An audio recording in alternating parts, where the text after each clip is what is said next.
Ignition sequence starts. 6, 5, 4, 3, 2, 1, 0. Liftoff. We have a liftoff.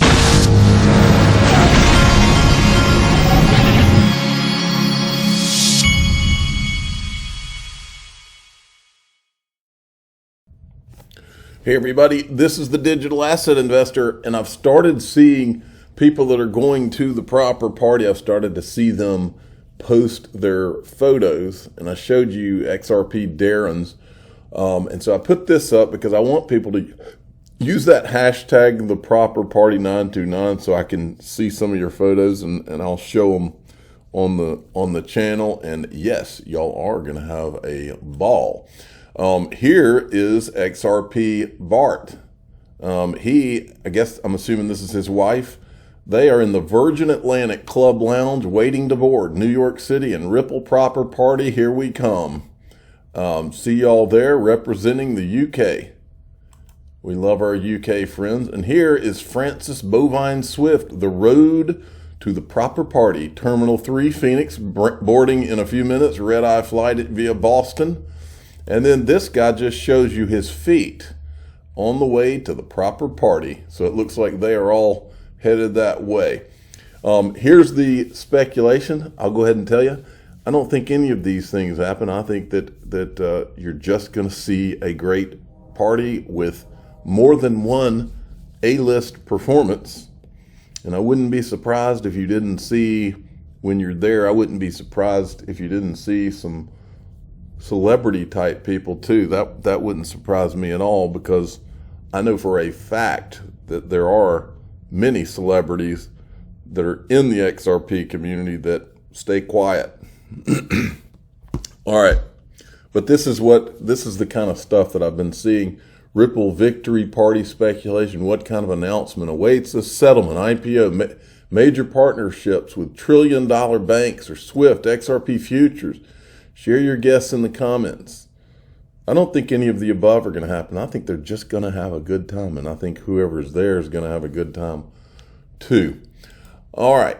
So Stuart Alderati tweeted this part of the Gary Gensler hearings yesterday. He says, must watch for hours. Mr. Gensler smugly evaded question after question, even laughing about how rich he is, until Representative Torres took him out with a command of the law and a touch of South Bronx street sense.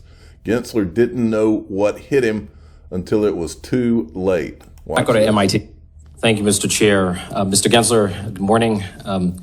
I worry that the term investment contract has become so infinitely malleable and manipulable that it means whatever you unilaterally thinks it ought to mean. Right? I worry that when it comes to crypto, your interpretation of the term investment contract has no limiting principle and therefore could invite arbitrary and capricious enforcement action. So I want to take a few minutes to explore the concept of investment contract in greater depth.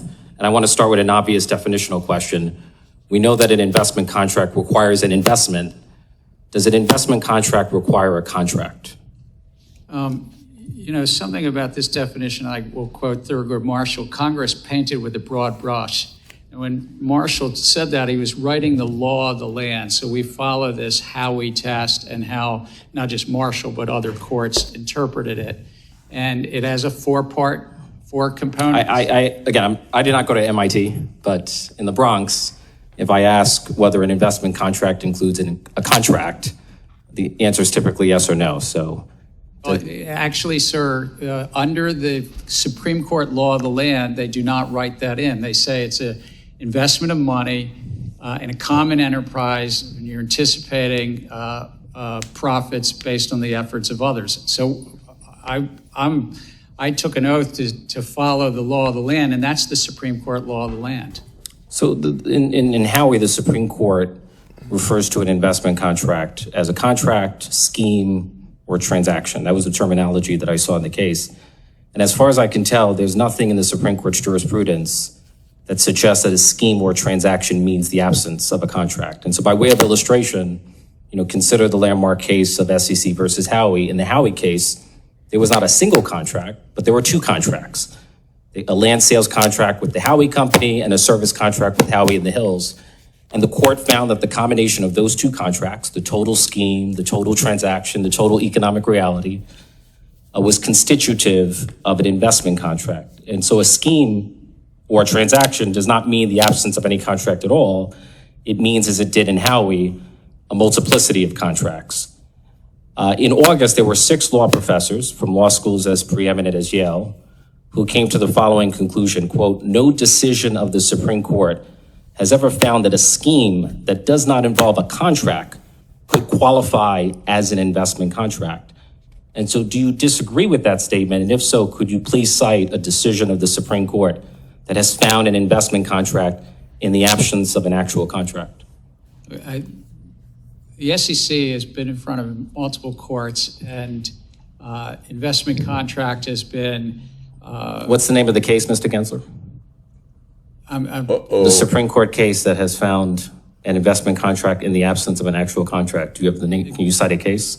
The SEC over the decades, whether it's Can you cite a case? Whether it's whiskey caskets, whether it's crypto, if the public is investing based upon the efforts of others. I find it telling that you cannot cite a single case. That's a security. Not a single. How about a Second Circuit case? Can you cite a single Second Circuit case that found an investment contract in the absence of a contract? I understand where you're trying to go, and I'm going to leave that to the very fine attorneys at the SEC in front of courts. But I'm saying the core principle. Mr. Gensler, this is a field. This is. Let me finish. This is a question to which you should know the answer, because the definition of an investment contract is the central issue.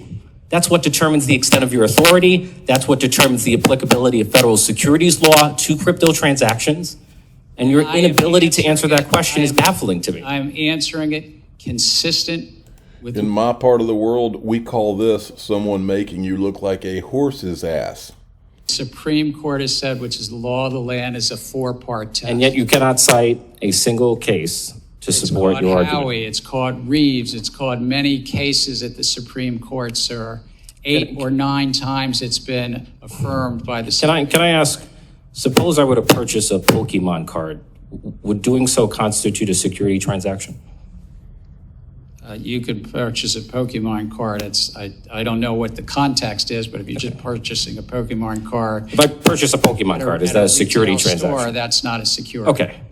If I were to purchase a tokenized Pokemon card on a digital exchange via a blockchain, is that a security transaction? I'd have to know more. Okay. So for you, the process of tokenization is what transforms a non-security transaction into a security transaction? Look, if the investing... I thought you were technology neutral. If the investing public is anticipating profits based upon the efforts of others and they're exchanging funds, that's the core... I see my time has expired, so... Right. So Jeremy Hogan summed it up great in his tweet. After watching the SEC oversight hearings yesterday, I compiled a detailed legal memorandum analyzing what we know about the security status of various digital assets. Lawyers, please feel free to share it with your clients. Definitely not securities. Bitcoin, XRP, Pokemon cards, uncertain status, expanding universe. So Jeremy Hogan's just illustrating the absurdity. And then Tom Emmer comes in and starts dropping bombs himself. Thank you, Mr. Chair. Chair Gensler, I have a series of questions that require a yes or no answer. And in the interest of my limited time, I'd appreciate it if you would comply with that. Mr. Gensler, is it fair to say generally that large institutions in any given industry benefit more from regulatory uncertainty than everyday market participants or smaller institutions who don't have the scale or the capital to fund expensive compliance teams? Large institutions could benefit from uncertainty. Reclaiming my time. The answer is yes, sir. Mr. Gensler, you had an 18-year career at Goldman Sachs where you were partner and co-head of finance, correct? Yes, sir. Thank you. And is it correct to say that you made most of your personal wealth directly through your employment at this bank, Goldman Sachs? I've done well since then, too, sir. Well, yeah, of course. When your political operatives are putting you up for all these things, I'm sure you do well. I'll take that as a yes as well. You describe the SEC under your leadership as the cop on the beat watching out for our constituents, correct? I think that's a mandate that Congress Yeah, and I has think given you've us. said that, reclaiming my time. The answer is yes, sir. If you could just comply with what I've asked, I'd appreciate it. But given your 18-year career at one of the biggest banks in the world and the personal financial fortune you amassed there, do you think it's possible for you to serve as an impartial regulator and not favor large financial intermediaries? Absolutely, sir. Well, Mr. Gensler, do you believe the vast majority of digital assets meet the investment contract test and are therefore securities operating illegally outside of the U.S. regulatory umbrella? As I've said, many of these assets are basically the public is anticipating Sir, is profits that a yes? based on the efforts of others. Is the answer then yes?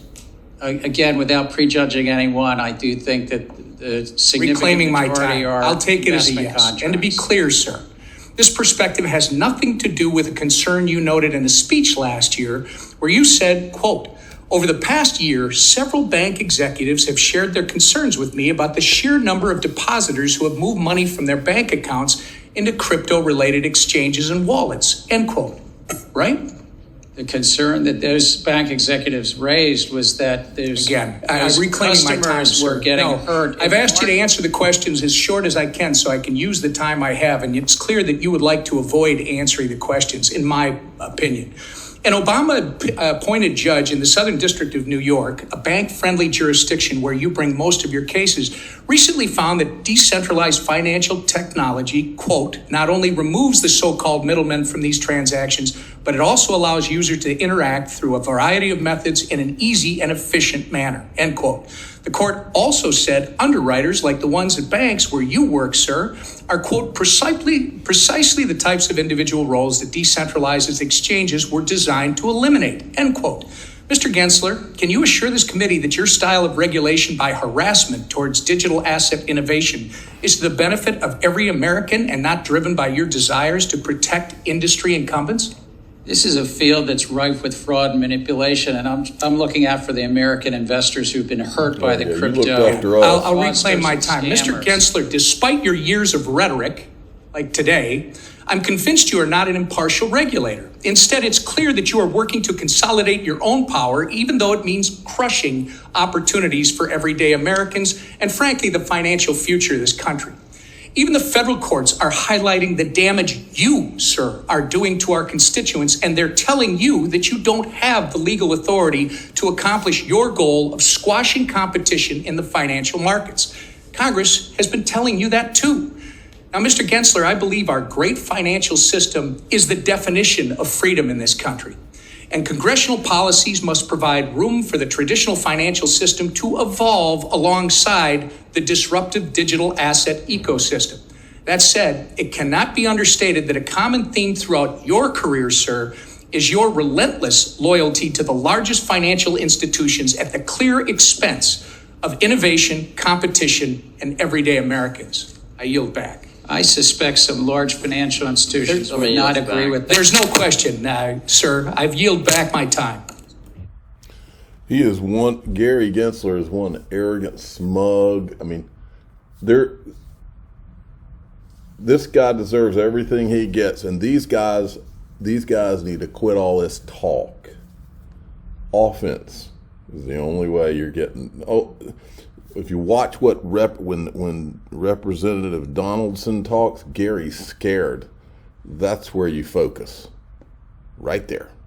I'm the digital asset investor. I'm not an investment advisor. This is for entertainment purposes only. Please subscribe, hit the like button, and tell your friends and family.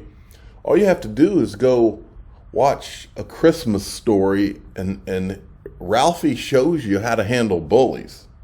He shows you that movie exactly shows you how bullies react to someone who stands up and stops taking it. None of these guys have stood up to the bully yet. They've talked and sent letters. It's time to stand up against the bully, guys. Unless you're on his team. Thanks for listening.